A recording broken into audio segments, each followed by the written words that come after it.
All right, so normally for you footy players or someone that sweats quite a bit and struggles with the tape staying on, we'll show you another way at which we overlap the EAB or the stretchy tape. But again, same thing, we're trying to lay it around and follow the path at which we did the rigid.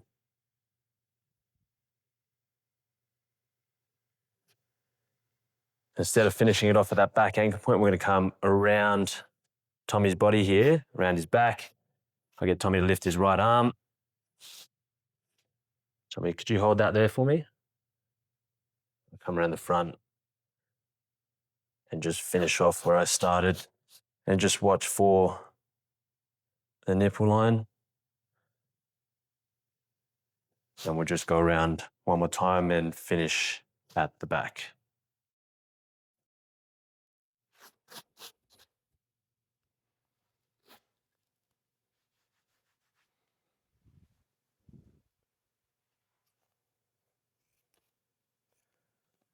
And then just making sure we lock that off with a bit of rigid tape.